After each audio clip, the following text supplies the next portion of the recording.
Hello प्यारे बच्चों, तो क्या हाल है आप सभी का। उम्मीद है कि आप सभी शानदार जानदार जबरदस्त होंगे और घरों पर एंजॉय कर रहे होंगे। और हमेशा की तरह जैसे कि आज की वीडियो के थंबनेल पर आप सबने देख लिया होगा कि आज की वीडियो हमारी किस टॉपिक पर होने जा रही है। यदि कोई बच्चा जो पहली बार हमारे चैनल पर जुड़ा है और यदि उसने अभी तक चैनल सब्सक्राइब नहीं किया तो चैनल को जरूर सब्सक्राइब कर लीजिए और बेल नोटिफिकेशन पर ऑल नोटिफिकेशन पर ज़रूर क्लिक कर दीजिए ताकि कोई भी वीडियो अपलोड करते ही नोटिफिकेशन आप सभी तक पहुंच जाए। जैसे कि आप सभी देख सकते हैं कि आज की वीडियो में हम प्रश्नावली 5.4 जो एक ऐच्छिक प्रश्नावली है उसके क्वेश्चन नंबर 3, 4 और 5 का सॉल्यूशन करेंगे। यदि आपने पहले और दूसरे क्वेश्चन का अभी तक सॉल्यूशन नहीं देखा तो डिस्क्रिप्शन पे मैंने लिंक डाल दी है, वहां पर आप पहला दूसरा क्वेश्चन जाकर देख सकते हैं। साथ ही साथ यदि आप सभी जानते हैं कि हाफ ईयरली के एग्ज़ाम शुरू होने वाले हैं और यदि आप हाफ ईयरली एग्ज़ाम की तैयारी को और अच्छा करना चाहते हैं तो प्लेलिस्ट पर जाइए हमारे चैनल के। वहाँ पर आपको 14 डेज क्रैश कोर्स एक प्लान मिलेगा। वहाँ पर क्लिक करते ही चैप्टर 1 से लेकर चैप्टर 14 तक जितने भी चैप्टर हैं उन सभी का एक छोटी छोटी वीडियो में महत्वपूर्ण क्वेश्चनों का सॉल्यूशन दिया गया है। तो जो जो चैप्टर आपके हाफ ईयरली एग्ज़ाम पे आने हैं वहाँ पर छोटी छोटी वीडियो में कम समय में जाके उन क्वेश्चनों को प्रैक्टिस कर लीजिए और अच्छे से अपना हाफ ईयरली एग्ज़ाम का पेपर दीजिए। चलिए वीडियो की शुरुआत करते हैं। वीडियो अच्छी लगे तो दोस्तों तक शेयर ज़रूर करना।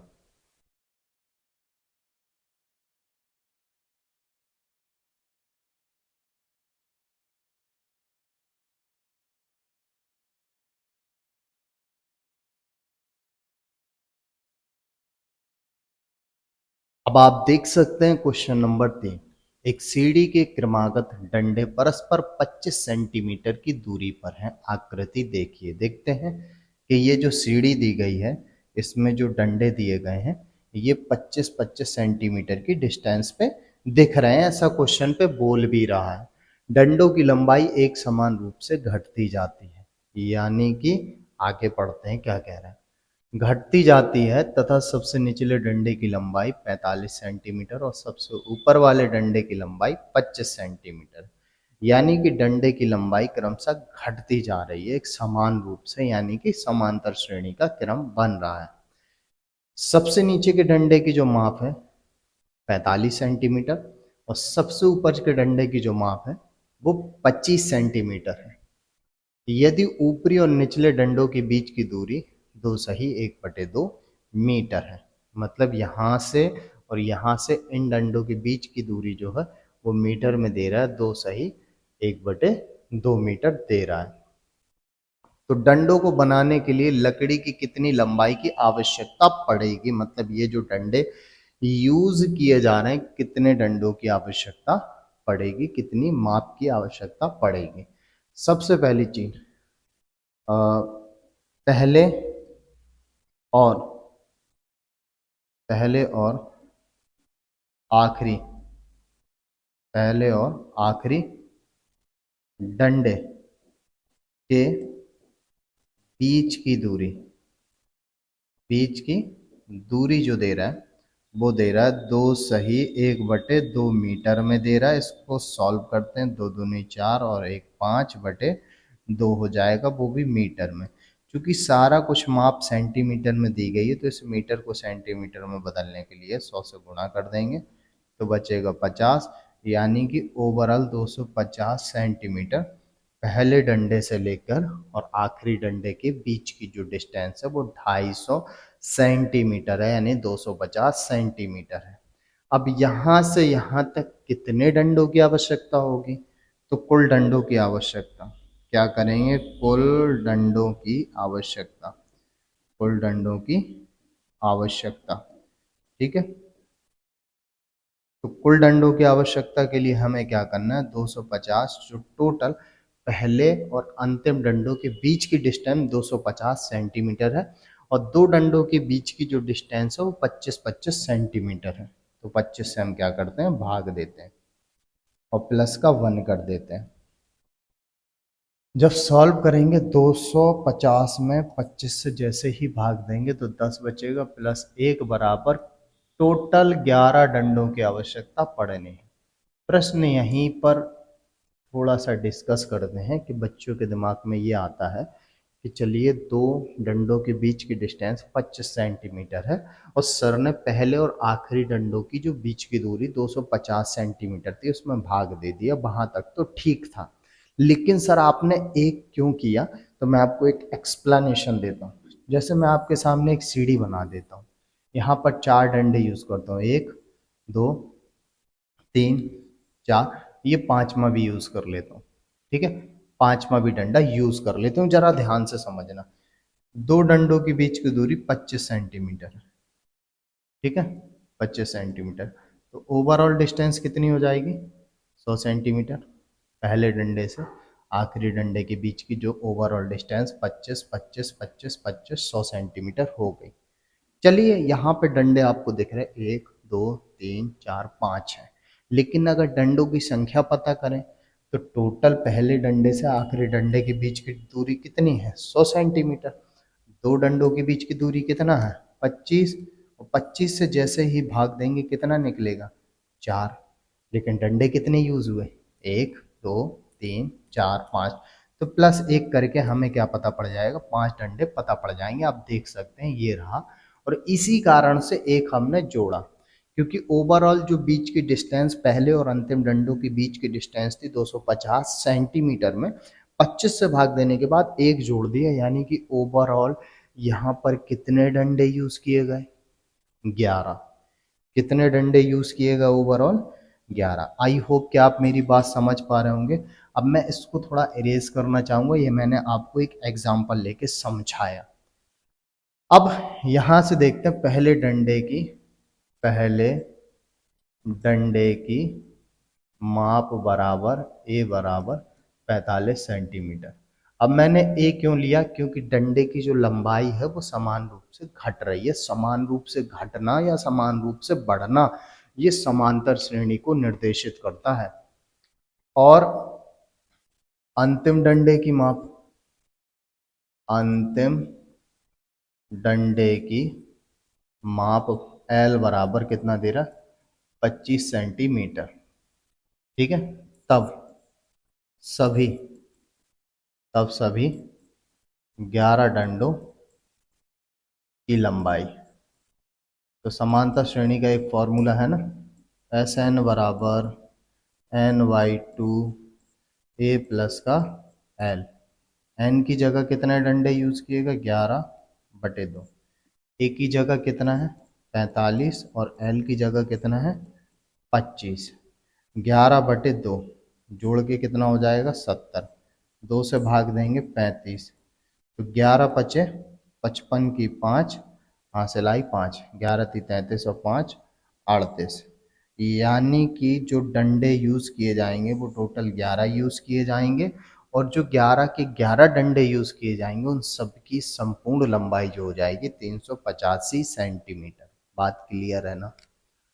क्योंकि क्वेश्चन पे यही कह रहा है कि डंडे के बीच की दूरी, तो डंडों को बनाने के लिए लकड़ी की कितनी लंबाई की आवश्यकता होगी। बात क्लियर है ना सभी को? आई होप कि क्लियर होना भी चाहिए।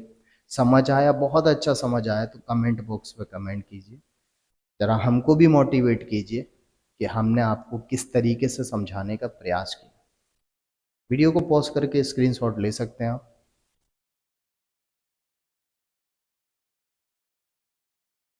अब अगले क्वेश्चन को देखते हैं कि अगला क्वेश्चन किस तरीके से करना, तो उसको भी समझते हैं। लिखा हुआ, एक पंक्ति के मकानों को क्रमागत रूप से संख्या 1 से 49 तक अंकित किया गया। मतलब क्रम से एक पंक्ति में 1 से 49 नंबर तक मकान दिए गए, सभी को बोल भी रहा है संख्या 1 से 49 तक अंकित किया गया है। ठीक है, दर्शाइए कि x का एक ऐसा मान कि x से अंकित मकान से पहले के मकानों की संख्याओं का योग और उसके बाद वाले मकानों की संख्याओं के योग के बराबर।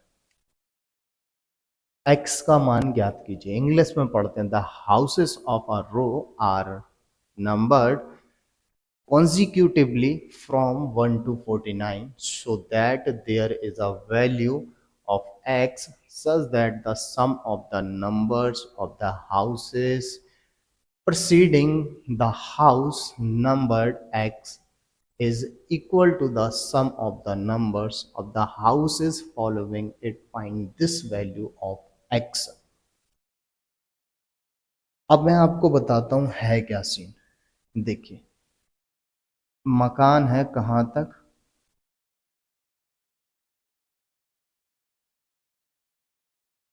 एक से लेकर 49 नंबर तक अंकित है मकानों में। जैसे 1, 2, 3, इसके पहले 48 और 47, ऐसे एक पंक्ति में मकान दिए 149 तक, और क्रमशः मकानों को 1, 2, 3, 4 ऐसे 49 तक नंबरिंग की गई है।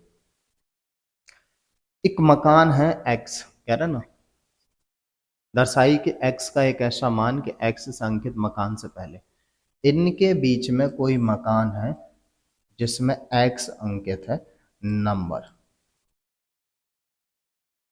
अब वो कह रहा है इसके पहले के मकान में जो अंकित नंबर्स है उनका योग, और x के बाद में जितने भी मकान में नंबर अंकित है उनका योग आपस में क्या है, बराबर है। ठीक है, तो यहां से अगर ये मकान नंबर कितना है, x है, मकान नंबर कितना है, x है, x के पहले जितने मकान के नंबर्स हैं उनका योग और x के बाद जितने भी मकान का नंबर्स हैं उनका योग आपस में बराबर है, ऐसा कह रहा है। तो अगर ये मकान का नंबर x है तो इसके पहले तक जितने भी होंगे, एक से लेकर मकान कितने होंगे, x माइनस, टोटल कितने हो जाएंगे यहाँ से यहाँ तक x-1। अब आप कहोगे ऐसा क्यों सर, ऐसा क्यों बोल रहे हैं आप x-1? तो भाई अगर इस मकान का नंबर x है तो इसके पहले जो मकान का नंबर होगा वो x से कम होगा। जैसे अगर ये 48 है तो इसके पहले 47 है, अगर ये 3 है तो इसके पहले 2 है, मकान का नंबर x है तो इसके पहले वाला कितना, x-1। ठीक है, और वैसे भी जो मकानों के बीच का जो गैप दे रहा है 1 से 2, 2 से 3, एक एक का अंतर दे रहा है, कितना, एक एक का डिफरेंस दे रहा। तो ठीक है, तो मकान नंबर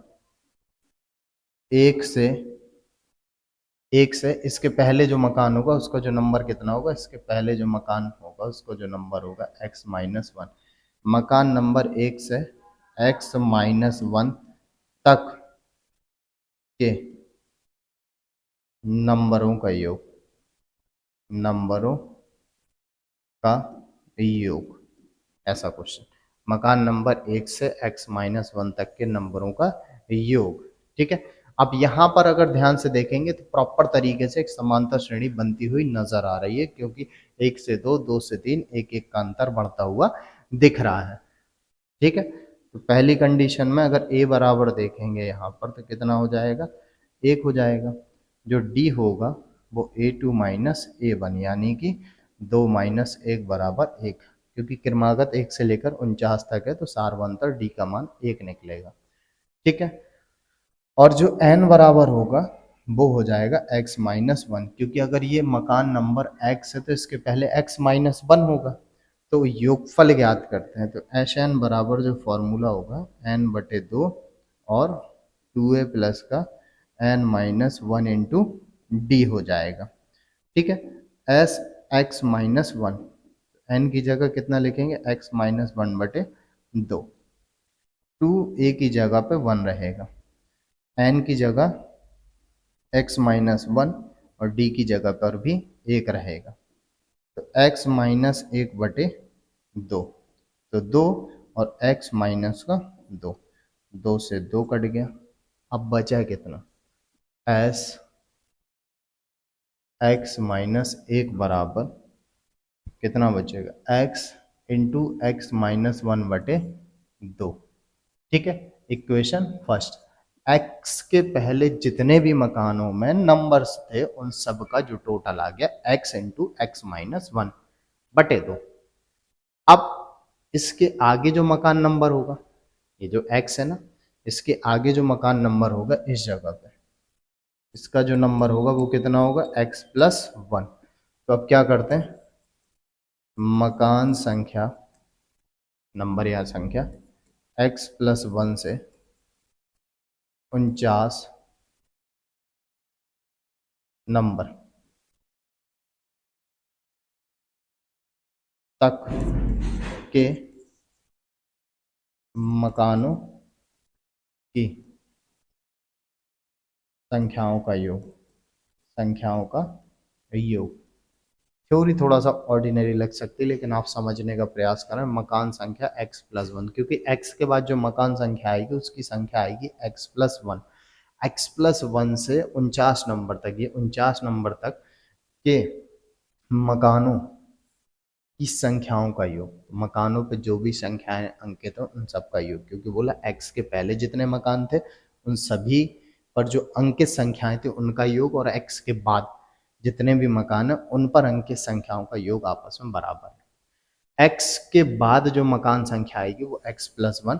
तो अगली जो श्रेणी हमारी बन रही है उसका जो प्रथम पद a बराबर रहने वाला है वो है x+1, लेकिन d 1 ही रहेगा। क्यों? 1 2 3 क्रम से 49 तक जा रहा है, तो सार्वंतर तो इक्वल रहने वाला है। अब प्रश्न ये उठता है कि यहां से यहां तक कितने मकान हैं उनकी संख्या पूछ रहा है। टोटल कितना? 49। टोटल कितना है? 49 है ना। और इस मकान तक की जो संख्या वो कितनी है? x। अगर इस x को अलग कर दिया जाए तो बाकी बचे हुए मकानों की संख्या बच जाएगी, तो माइनस का x। तो जो आगे की श्रेणी जो बन रही है समांतर, या x के बाद जितने भी मकान हैं उनकी जो संख्याएं हैं वो कितना? 49 माइनस x। आप ऐसे समझ सकते हैं, अगर ये टोटल 50 होते हैं, आप सोचिए अगर ये 30 होता, अगर टोटल ये 50 होते, और अगर ये 30 होता, अगर 30 हट जाते तो बचते कितने? 20। वही तो मैंने किया, 49 में से ये x तक के पार्ट अलग कर दिए तो बचे हुए मकान कितने हो जाएंगे? 49 माइनस एक्स। अब जो 49 माइनस एक्स मकान बच रहे हैं इन पर अंकित जितनी भी संख्या है उनका योग फाइंड करते हैं। तो एस एन बराबर n/2, और फॉर्मूले के according 2a plus N minus 1 into D हो जाएगा। n की जगह 49 माइनस एक्स रखना पड़ेगा, तो 49 माइनस एक्स बटे 2, 2a की जगह पे x प्लस का 1। ठीक है। अब ये 49 माइनस एक्स माइनस का 1, और d की जगह पे 1 ही रहेगा। तो s 49 बटे 2, तो 2x प्लस का 2। अब 49 में से 1 गया तो 48 माइनस एक्स हो जाएगा। ठीक है। अब इधर सॉल्व कर देते हैं, तो 49 माइनस एक्स बटे 2। अब ये कितना हो जाएगा? 2x में से एक x जाएगा तो x बचेगा, 48 और 2 जो हो जाएगा वो हमारा 50 हो जाएगा। ठीक है। अब ये इक्वेशन सेकंड हो गई, क्योंकि x के पहले जितने भी मकानों पे अंक नोट थे उनका योग, और x के बाद जितने भी मकानों पे अंक नोट थे उनका योग। ये वही चीज निकाले हमने, x के पहले वाले मकान और x के बाद वाले मकानों की संख्याओं का योग, ये दोनों आपस में कह रहा बराबर। तो आगे चलते हैं प्रश्नानुसार। प्रश्नानुसार जो बात उसने क्वेश्चन पे कही है, तो आपस में क्या हो जाएगा? x x माइनस 1/2 हो जाएगा, ये 49 माइनस एक्स बटे 2, और ये x प्लस का 50 हो जाएगा। ये दोनों आपस में क्या है? बराबर। एक बार देख भी लेते हैं। ये देखिए, एक ये रहा, एक ये रहा, आपस में दोनों क्या है? बराबर। देखिए 2 से 2 कट जाएगा, एक्स स्क्वायर माइनस का एक्स हो जाएगा, 49 गुणे एक्स हो जाएगा तो 49x हो जाएगा। 49 का 50 के साथ गुणा होगा तो 2450 हो जाएगा। इसके बाद x का गुणा x के साथ होगा तो एक्स स्क्वायर हो जाएगा, और x का गुणा 50 के साथ हो जाएगा तो 50x हो जाएगा। इसके बाद क्या करते हैं? एक्स स्क्वायर इस तरफ आ जाएगा तो 2x² हो जाएगा, माइनस का x, क्योंकि एक्स स्क्वायर इस तरफ आके प्लस हो जाएगा। चलिए हम सेपरेट लिख देते हैं, x² माइनस एक्स है ये, और x² इस तरफ आएगा तो प्लस हो जाएगा। ठीक है। और ये 50 और ये 49, 99x हो जाएगा प्लस का 2450। ठीक है, बात क्लियर। कुछ तो मिसिंग है, हाँ, ये माइनस का हो जाएगा, कुछ तो मिसिंग थी। तो ये कितना हो जाएगा, 50 में से 49 आएगा तो माइनस एक्स बचेगा, प्लस का 2450 हो जाएगा। देखिए ये भी माइनस एक्स है और ये भी माइनस एक्स स्क्वायर जोड़ के 2x² हो जाएंगे और ये 2450 हो जाएगा। दो से जैसे ही भाग दिया जाएगा तो बचेगा 1225। वर्ग घटेगा तो वर्गमूल चढ़ जाएगा। 1225 किसका वर्गमूल होता है, तो x बराबर जो हो जाएगा प्लस माइनस का 35, x बराबर जो हो जाएगा 35 आंसर हो जाएगा, क्योंकि जो संख्या होगी वो नेगेटिव थोड़ा ना होती, वो होती है पॉजिटिव। यानी कि x का जो मान है वो कितना हो जाएगा, 35। आई होप कि क्लियर होगा। अगर आपको क्लियर है तो वीडियो पॉज करके स्क्रीनशॉट ले लीजिए।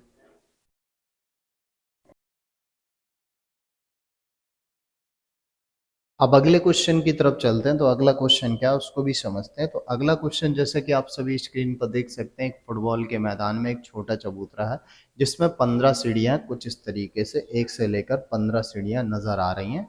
और इन सीढ़ियों में से प्रत्येक की लंबाई जो दे रहा है वो 50 मीटर कह रहा है, और वह ठोस कंक्रीट की बनी है। प्रत्येक सीढ़ी में 1/4 मीटर की चौड़ाई है। यानी कि ये जो चौड़ाई दे रहा है ना, ये कितना दे रहा है, 1/4 मीटर ये दिया हुआ है।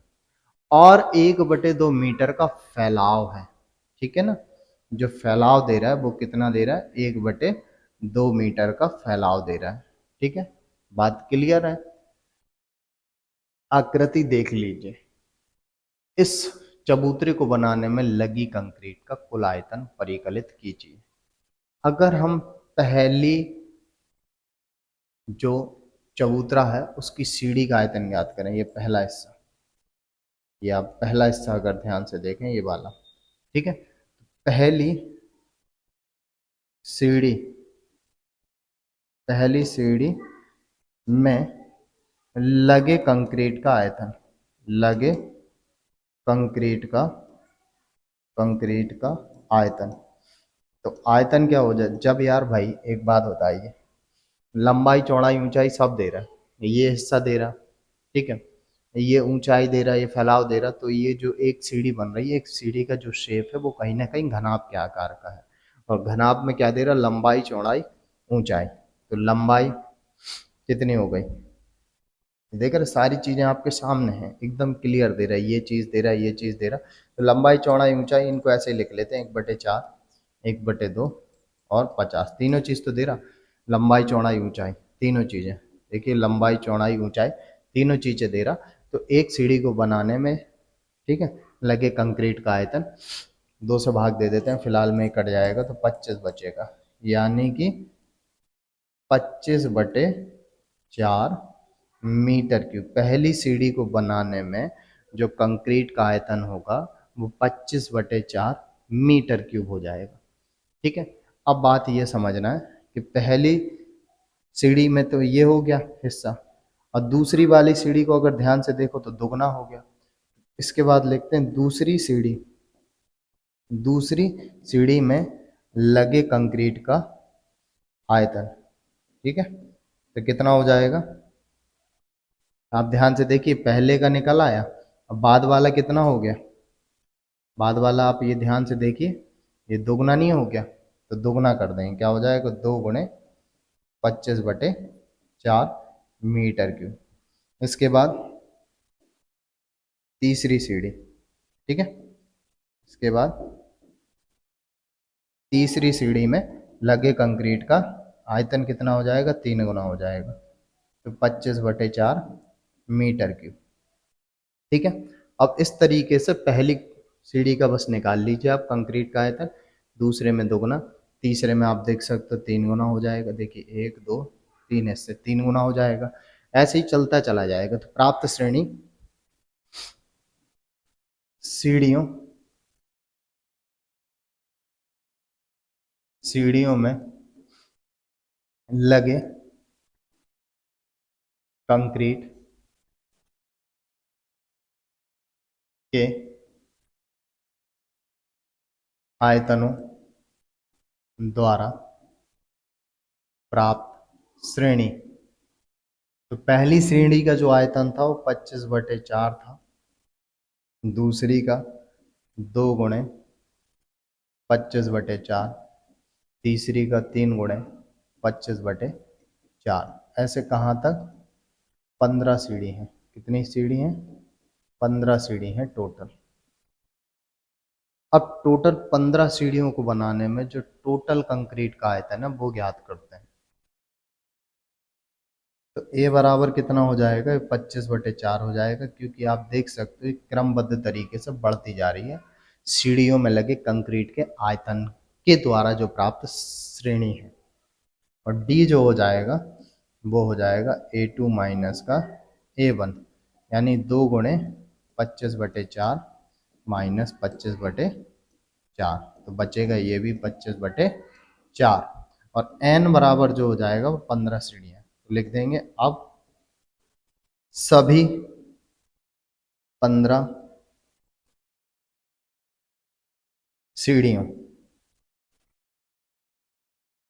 में लगे कंक्रीट का आयतन। तो आयतन जो प्राप्त करेंगे वो समांतर श्रेणी के फॉर्मूले थे। Sn बराबर n/2 2a प्लस का n-1 इंटू डी। ठीक है, तो पहली श्रेणी में कितना कंक्रीट लगेगा? इतना, दूसरे का दुगना, तीसरे का तिगना, ऐसे बढ़ता चला जाएगा।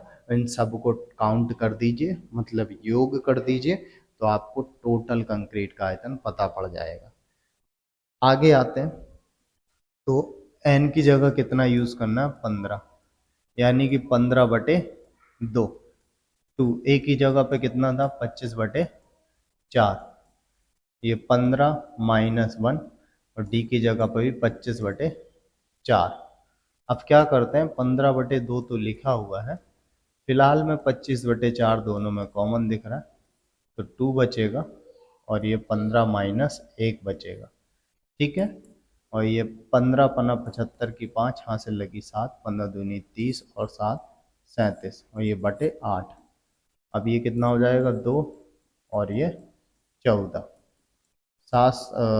375/8 गुणे 16, 8 से भाग देंगे 2 बार, 5 दूनी 10 की 0 हासिल लगी 1, 7 दूनी 14, 1 15 की 5 हासिल लगी 1, 3 दूनी 6, 1 7 मीटर क्यूब। मतलब जो टोटल जो कंक्रीट का आयतन हो जाएगा वो 750 मीटर क्यूब हो जाएगा। कितना हो जाएगा? 750 मीटर क्यूब। तो चबूतरा, यानी कि चबूतरे में जितनी 15 सीढ़ियाँ हैं उनको बनाने के लिए कुल कंक्रीट का जो आयतन हो जाएगा वो आपका हो जाएगा 750 मीटर क्यूब। आई होप कि सबको क्लियर होगा। क्लियर है तो वीडियो को पॉज करके स्क्रीनशॉट ले लीजिए, और वीडियो अच्छी लगी तो दोस्तों तक शेयर ज़रूर कर देना। चलिए मिलते हैं हम नेक्स्ट वीडियो में, तब तक के लिए सही बच्चों, bye bye, take care, good luck बच्चों।